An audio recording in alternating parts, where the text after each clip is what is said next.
ओम नमो भगवते वासुदेवाय। स्वागत है आपका हमारे चैनल पर।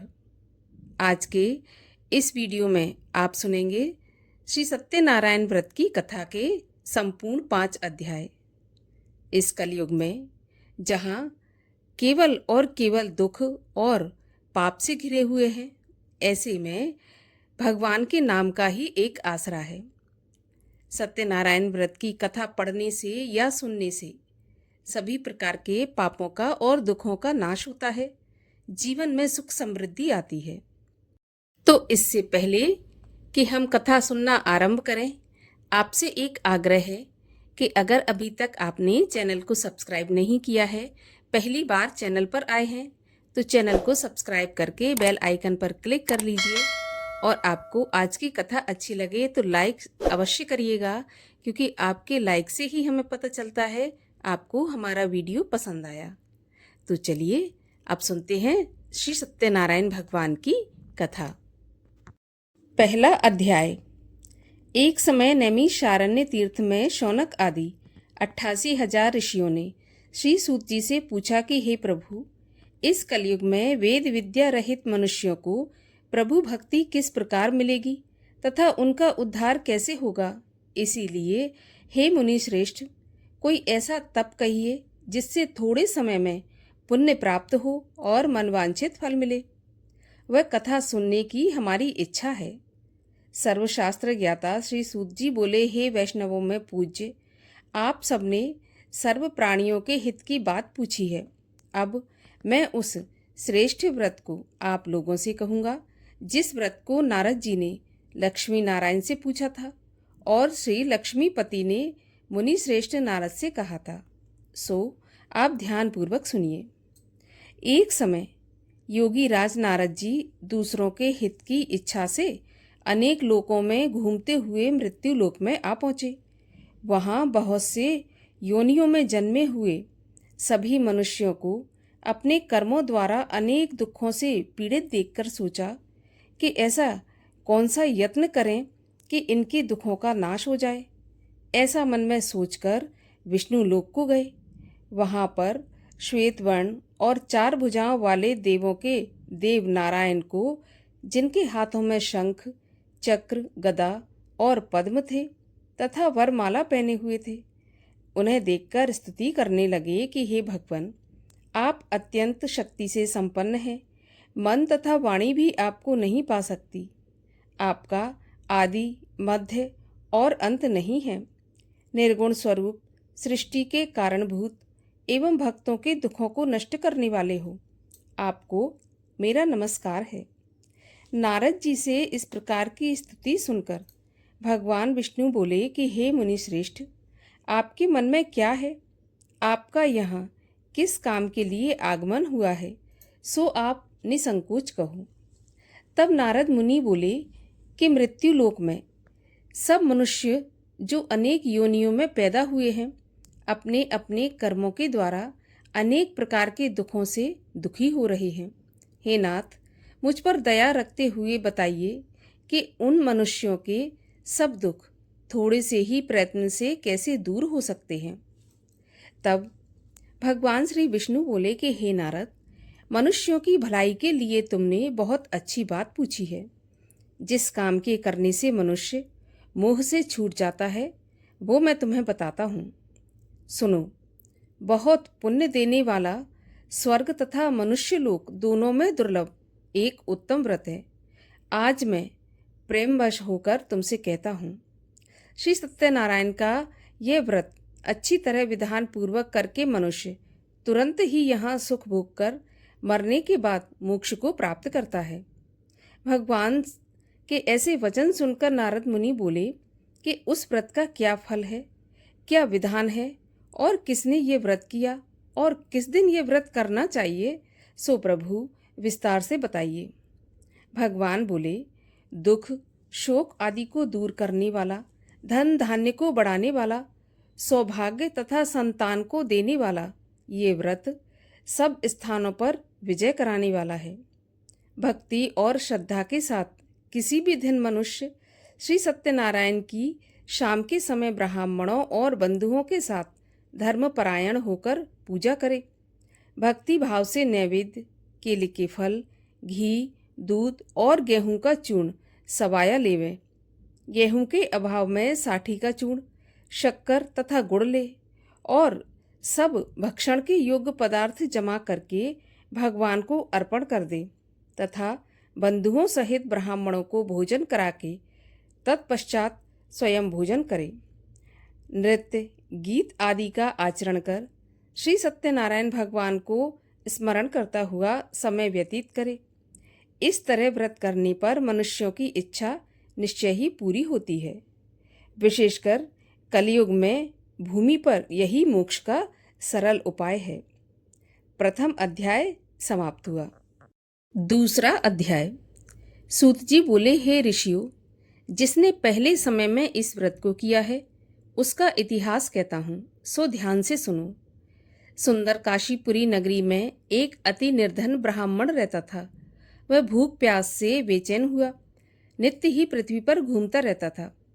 ब्राह्मणों से प्रेम करने वाले भगवान ने ब्राह्मण को दुखी देखकर एक बूढ़े ब्राह्मण का रूप धर के उसके पास जाकर आदर के साथ पूछा कि हे ब्राह्मण, नित्य दुखी पृथ्वी पर क्यों घूमते हो?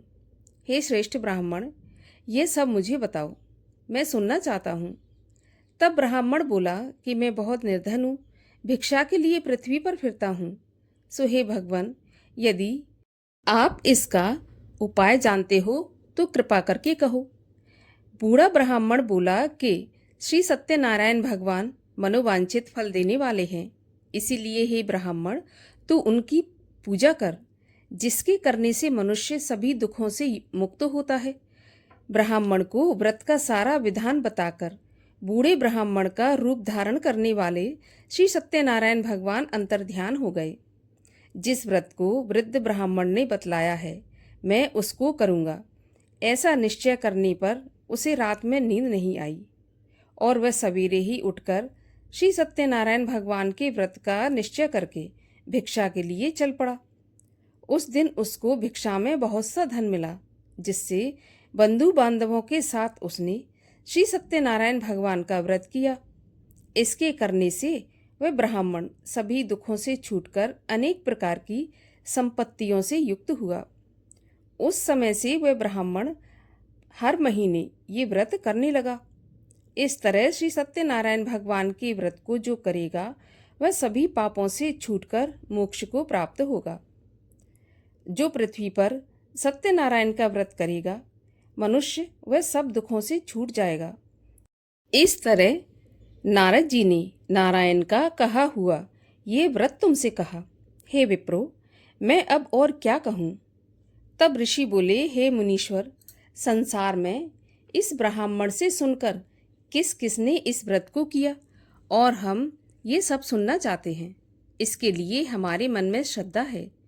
सूत जी बोले, हे ब्राह्मण मुनियों, जिसने इस व्रत को किया है वो सब सुनो। एक समय एक ब्राह्मण धन और ऐश्वर्य के अनुसार बंधु बांधवों के साथ व्रत करने को तैयार हुआ। उसी समय एक लकड़ी बेचने वाला बूढ़ा आदमी आया और बाहर लकड़ियों को रखकर ब्राह्मण के मकान में गया। प्यास से दुखी लकड़हारा उनको व्रत करते देखकर ब्राह्मण को नमस्कार करके कहने लगा कि आप ये क्या कर रहे हैं और इसके करने से क्या फल मिलता है, कृपा करके मुझे बताइए। तब ब्राह्मण ने कहा कि सभी मनोकामनाओं को पूरा करने वाला यह श्री सत्यनारायण भगवान का व्रत है। इसकी ही कृपा से मेरे यहाँ धन धान्य आदि की वृद्धि हुई है। ब्राह्मण से इस व्रत के बारे में सारी जानकारी प्राप्त करके लकड़हारा बहुत प्रसन्न हुआ और चरणामत लेकर प्रसाद खाने के बाद अपने घर को गया।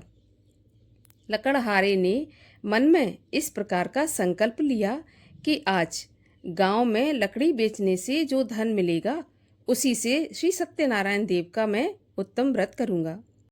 मन में ऐसा विचार कर लकड़हारा लकड़ियां अपने सिर पर रखकर जिस नगर में धनवान लोग रहते थे ऐसे सुंदर नगर में गया। उस रोज वहां पर उन लकड़ियों का दाम पहले से चौगुना मिला। तब वह बूढ़ा लकड़हारा दाम लेकर और अति प्रसन्न होकर पक्के केले की फली, शक्कर, घी, दूध, दही और गेहूं का चूर्ण इत्यादि श्री सत्यनारायण देव के व्रत की सारी सामग्रियों को लेकर अपने घर आया। फिर उसने अपने बंधुओं भाइयों को बुलाकर विधि के साथ भगवान का पूजन और व्रत किया। उस व्रत के प्रभाव से बूढ़ा लकड़हारा धन, पुत्र आदि से युक्त हुआ और संसार के समस्त सुख भोग कर वैकुंठ को चला गया। दूसरा अध्याय समाप्त हुआ। तीसरा अध्याय। सूत जी बोले, हे मुनियों, अब आगे की कथा कहता हूँ, सो सुनो। पहले समय में उल्कामुख नाम का एक बुद्धिमान राजा था। वह सत्यवक्ता और जितेंद्रिय था। प्रतिदिन देव स्थानों में जाता और गरीबों को धन देकर उनके कष्ट दूर करता था। उसकी पत्नी कमल के समान मुख वाली और सती साध्वी थी। भद्रशिला नदी के तट पर उन दोनों ने श्री सत्यनारायण देव का व्रत किया। उस समय में वहां एक साधु वैश्य आया। उसके पास व्यापार के लिए बहुत सा धन था। वह नाव को किनारे पर ठहराकर राजा के पास गया और राजा को व्रत करते हुए देखकर विनय पूर्वक पूछने लगा कि हे राजन, भक्ति युक्त चित्त से ये आप क्या कर रहे हैं? मेरी सुनने की इच्छा है, सो आप मुझे बताइए। राजा बोला, हे साधु, अपने बांधवों के साथ पुत्र आदि की प्राप्ति के लिए यह महाशक्तिवान श्री सत्यनारायण भगवान का व्रत और पूजन किया जा रहा है। राजा के वचन सुनकर साधु आदर के साथ बोला कि हे राजन, मुझे इसका सारा विधान बताएं। मैं भी आपके कथन के अनुसार इस व्रत को करूंगा। मेरे भी कोई संतान नहीं है और इस व्रत से निश्चय ही मुझे संतान की प्राप्ति होगी। राजा से सब विधान सुनकर व्यापार से निवृत्त होकर वह आनंद के साथ अपने घर गया। साधु ने अपनी स्त्री से संतान देने वाले उस उत्तम व्रत का समाचार सुनाया और कहा कि जब मेरे संतान होगी तब मैं इस व्रत को करूंगा। साधु ने ऐसे वचन अपनी स्त्री लीलावती से कहे। एक दिन उसकी स्त्री लीलावती पति के साथ आनंदित हो सांसारिक धर्म में प्रवृत्त होकर भगवान सत्यनारायण की कृपा से गर्भवती हो गई तथा 10वें महीने उसके गर्भ से एक सुंदर कन्या का जन्म हुआ। दिनों दिन वह कन्या इस प्रकार बढ़ने लगी जैसे शुक्ल पक्ष का चंद्रमा बढ़ता है। कन्या का नाम कलावती रखा गया। तब लीलावती ने मीठे शब्दों में अपने पति से कहा कि हे नाथ, आपने जो संकल्प किया था कि भगवान का व्रत करूंगा, अब आप उसे करिए। साधु बोला, हे प्रिय, अभी नहीं, कलावती के विवाह पर मैं इस व्रत को करूंगा। इस प्रकार अपनी पत्नी को आश्वासन देकर वह नगर को चला गया। कलावती पिता के घर में धीरे धीरे बड़ी हो गई। साधु ने जब नगर में सखियों के साथ अपनी पुत्री को खेलते देखा तो तुरंत ही दूत बुलाकर कहा कि मेरी पुत्री के लिए कोई सुयोग्य वर देखकर आओ। साधु की आज्ञा पाकर दूत कंचन नगर पहुंचा और वहां पर बड़ी खोज और देखभाल पर लड़की के लिए सुयोग्य एक बनिए के पुत्र को ले आया। उस सुयोग्य लड़के को देखकर साधु ने अपने बंधु बांधवों सहित प्रसन्न चित्त अपनी पुत्री का विवाह उसके साथ कर दिया। परंतु दुर्भाग्य से विवाह के समय भी वह व्रत करना भूल गया। तब श्री भगवान क्रोधित हो गए और शाप दिया कि तुम्हें दारुण दुख प्राप्त होगा। अपने कार्य में कुशल साधु बनिया अपने जामाता सहित समुद्र के पास स्थित रत्नपुर नगर में गया और वहां दोनों ससुर दामाद चंद्रकेतु राजा के उस नगर में व्यापार करने लगे। एक रोज भगवान श्री सत्यनारायण की माया से प्रेरित कोई चोर राजा का धन चुराकर भागा जा रहा था, परंतु अपने पीछे राजा के दूतों को आता देखकर चोर ने घबराकर भागते हुए राजा के धन को वहीं पर चुपचाप रख दिया जहां पर वे दोनों ससुर जमाई ठहरे हुए थे। जब दूतों ने उस साधु वैश्य के पास राजा के धन को रखा देखा तो वे दोनों को बांध कर ले गए और बड़ी प्रसन्नता से दौड़ते हुए राजा के पास जाकर बोले, महाराज, ये 2 चोर हम पकड़कर लाए हैं, देखकर आज्ञा दें। तब राजा की आज्ञा से उनको कठिन कारावास में डाल दिया गया। और उनका सारा धन छीन लिया। श्री सत्यनारायण भगवान के श्राप द्वारा उनकी पत्नी भी घर पर बहुत दुखी हुई और घर पर जो धन रखा था उसे चोर चुरा कर ले गए। शारीरिक और मानसिक पीड़ा तथा भूख प्यास से अति दुखी हो अन्न की चिंता में कलावती एक ब्राह्मण के घर गई। वहां उसने श्री सत्यनारायण भगवान का व्रत होते देखा और कथा सुनी तथा प्रसाद ग्रहण करके रात को घर लौटी। तो माता ने कलावती से कहा कि पुत्री, अभी तक तू कहाँ थी? तेरे मन में क्या है? तो कलावती बोली, माँ, मैंने एक ब्राह्मण के घर श्री सत्यनारायण भगवान का व्रत देखा है। कन्या के ऐसे वचन सुनकर लीलावती भगवान के पूजन की तैयारी करने लगी। लीलावती ने परिवार और बंधुओं सहित श्री सत्यनारायण भगवान का पूजन किया और ये वर मांगा कि मेरे पति और दामाद जल्दी ही घर लौट आएं। साथ ही प्रार्थना की कि हम सबका अपराध क्षमा करो। तब श्री सत्यनारायण भगवान इस व्रत से संतुष्ट हो गए और राजा चंद्रकेतु को स्वप्न में दिखाई दिया और कहा कि राजन, दोनों वैश्य प्रातःकाल ही छोड़ देना और उनका सभी धन जो तुमने ले लिया है वो वापस दे देना, नहीं तो तेरा धन, राज्य, पुत्र आदि सब नष्ट कर दूंगा। राजा से ऐसा वचन कहकर भगवान अंतर्ध्यान हो गए। प्रातःकाल राजा चंद्रकेतु ने सभा में अपना स्वप्न सुनाया। फिर दोनों बड़े पुत्रों को कैद से मुक्त करके सभा में बुलाया। दोनों ने आते ही राजा को नमस्कार किया। राजा मीठे वचनों से बोला कि हे महानुभावों, भावी वर्ष ऐसा कठिन दुख प्राप्त हुआ है, अब तुम्हें कोई भय नहीं। ऐसा कहकर राजा ने उनको नए नए वस्त्र आभूषण पहनाए और उनका जितना धन लिया था उससे दुगना धन देकर आदर के सहित उन्हें विदा किया और दोनों वैश्य अपने घर के लिए चल दिए। तीसरा अध्याय समाप्त हुआ। चौथा अध्याय। सूत जी बोले, वैश्य ने मंगलाचार करके यात्रा आरंभ की और अपने नगर को चला। उनके थोड़ी दूर निकलने पर दंडी वेशधारी श्री सत्यनारायण देव ने उनसे पूछा कि साधु, तेरी नाव में क्या है? वह अभिमानी बड़े हंसता हुआ बोला कि हे दंडी, आप क्यों पूछते हो? क्या धन लेने की इच्छा है? मेरी नाव में तो बेल तथा पत्ते आदि भरे हैं। वैश्य का कठोर वचन सुनकर भगवान ने कहा कि तुम्हारा वचन सत्य हो। दंडी ऐसा कहकर वहां से चले गए और कुछ दूर जाकर समुद्र के किनारे बैठ गए। दंडी के जाने पर वैश्य ने नित्य क्रिया करने के बाद नाव को ऊंची उठी देखकर अचंभा किया और नाव में बेल आदि देखकर वह तो मूर्छित होकर जमीन पर गिर पड़ा। फिर मूर्छा खुलने पर अत्यंत शोक करने लगा।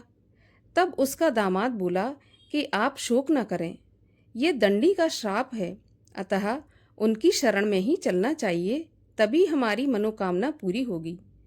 दामाद के ऐसे वचन सुनकर वह दंडी के पास पहुंचा और अत्यंत भक्ति भाव से नमस्कार करके बोला कि मैंने जो आपसे असत्य वचन कहे थे उनको क्षमा करें। ऐसा कहकर महान शोक आतुर होकर रोने लगा। तब दंडी भगवान बोले कि हे बणिक पुत्र, मेरी आज्ञा से बार बार तुम्हें दुख प्राप्त हुआ है, तू मेरी पूजा से विमुख हुआ है। साधु बोला, हे भगवान, आपकी माया से मोहित ब्रह्मा आदि भी आपके रूप को नहीं जानते, तो मैं अज्ञानी कैसे जान सकता हूँ? आप प्रसन्न होइए, मैं सामर्थ्य के अनुसार आपकी पूजा करूँगा। प्रभु, मेरी रक्षा करो और पहले के समान नौका में धन भर दो। उसके भक्ति युक्त वचन सुनकर भगवान प्रसन्न होकर उनकी इच्छा के अनुसार वरदान देकर अंतर्ध्यान हो गए। तब उन्होंने नाव पर आकर देखा कि नाव धन से परिपूर्ण है। फिर वह भगवान सत्यनारायण का पूजन कर साथियों सहित अपने नगर को चला।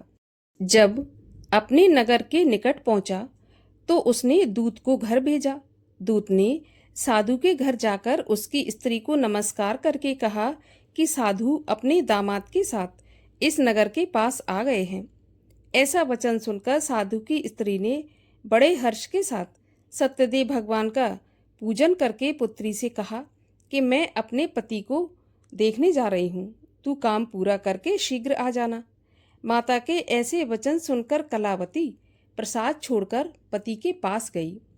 प्रसाद की अवज्ञा करने के कारण सत्यदेव रुष्ट हो गए और उसके पति को नाव सहित पानी में डुबो दिया। कलावती अपने पति को ना देखकर रोती हुई जमीन पर गिर पड़ी। इस तरह नौका को डूबा हुआ तथा कन्या को रोता हुआ देखकर साधु दुखित होकर बोला कि हे प्रभु, मुझसे या मेरे परिवार से जो भूल हुई है उसे क्षमा करो। उसके दीन वचन सुनकर सत्यदेव भगवान प्रसन्न हो गए और आकाशवाणी हुई कि हे साधु, तेरी कन्या मेरे प्रसाद को छोड़कर आई है, इसलिए इसका पति अदृश्य हो गया है। यदि ये घर जाकर प्रसाद खाकर लौटेगी तो इसे पति अवश्य मिल जाएगा। ऐसी आकाशवाणी सुनकर कलावती ने घर आकर प्रसाद खाया। फिर उसने आकर पति के दर्शन किए। फिर साधु ने बंधु बांधवों सहित सत्यदेव का विधि पूर्वक पूजन किया। उस दिन से वह प्रत्येक पूर्णिमा को सत्यनारायण का व्रत और पूजन करने लगा। फिर इस लोक का सुख भोग कर अंत में स्वर्ग लोक को गया। चौथा अध्याय समाप्त हुआ। पांचवा अध्याय।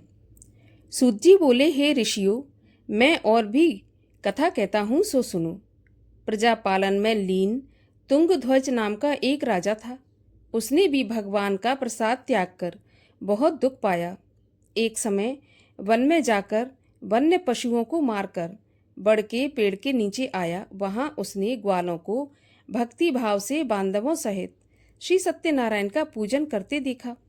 राजा देखकर भी अभिमानवश वहां नहीं गया और ना ही नमस्कार किया। तब ग्वालों ने भगवान का प्रसाद उसके सामने रखा तो वह प्रसाद को त्याग कर अपनी सुंदर नगरी को चला गया। वहां उसने अपना सब कुछ नष्ट पाया तो वह समझ गया कि यह सब कुछ भगवान ने किया है। तब वह विश्वास करके ग्वालों के पास गया और विधि पूर्वक पूजन करके प्रसाद खाया तो सत्यदेव की कृपा से पहले जैसा था सब कुछ वैसा ही हो गया। फिर दीर्घ काल तक सुख भोग कर मरने के बाद स्वर्ग लोक को गया। जो मनुष्य इस परम दुर्लभ व्रत को करेगा, भगवान की कृपा से उसे धन धान्य की प्राप्ति होगी। निर्धन व्यक्ति धनी होकर और बंदी बंधन से मुक्त होकर निर्भय हो जाता है। संतानहीनों को संतान प्राप्त होती है तथा सब मनोरथ पूर्ण होकर अंत में वैकुंठ धाम को जाता है। जिन्होंने पहले इस व्रत को किया है, अब उनके दूसरे जन्म की कथा कहता हूँ। बूढ़ा शतानंद ब्राह्मण ने सुदामा का जन्म लेकर मोक्ष पाया। उल्कामुख नाम का जो राजा था वो दशरथ होकर वैकुंठ को प्राप्त हुआ। साधु नाम के वैश्य ने मूर्ध्वज बनकर अपने पुत्र को आरे से चीरकर मोक्ष को प्राप्त किया और महाराज तुंगध्वज ने स्वयंभू होकर भगवान में भक्ति युक्त हो कर्म करके मोक्ष की प्राप्ति की। इस प्रकार श्री सत्यनारायण भगवान की कथा का 5वां अध्याय भी पूर्ण हुआ। बोलिए सत्यनारायण भगवान की जय। और आइए अब करते हैं सत्यनारायण भगवान की आरती। ओम जय लक्ष्मी रमणा, स्वामी जय लक्ष्मी रमणा, सत्यनारायण स्वामी जनपातक हरणा। ओम जय लक्ष्मी रमणा, रत्न जड़ित सिंहासन, अद्भुत छवि राजे, नारद करत निरंतर, घंटा ध्वनि बाजे। ओम जय लक्ष्मी रमणा, प्रकट भये कलि कारण, द्विज को दर्श दियो, बूढ़ा ब्राह्मण बन कर कंचन महल कियो। ओम जय लक्ष्मी रमणा, दुर्बल भील कराल, इन पर कृपा करी, चंद्रचूड़ एक राजा, तिनकी विपत्ति हरी। ओम जय लक्ष्मी रमणा, वैश्य मनोरथ पायो, श्रद्धा तज दीनी, सो फल भोग्यो प्रभु जी, फिर स्तुति कीनी। ओम जय लक्ष्मी रमणा। भाव भक्ति के कारण क्षण क्षण रूप धर्यो, श्रद्धा धारण कीनी, तिनको काज सर्यो। ओम जय लक्ष्मी रमणा। ग्वाल बाल संग राजा, वन में भक्ति करी, मन वांछित फल दीना, दीन दयाल हरि। ओम जय लक्ष्मी रमणा। चढ़त प्रसाद सवाया, कदली फल मेवा, धूप दीप तुलसी से, राजी सत्य देवा। ओम जय लक्ष्मी रमणा। सत्य नारायण जी की आरती, जो कोई नर गावे, कहत शिवानंद स्वामी, मन वांछित फल पावे। ओम जय लक्ष्मी रमणा। बोलिए लक्ष्मी नारायण भगवान की जय। बोलिए सत्यदेव भगवान की जय।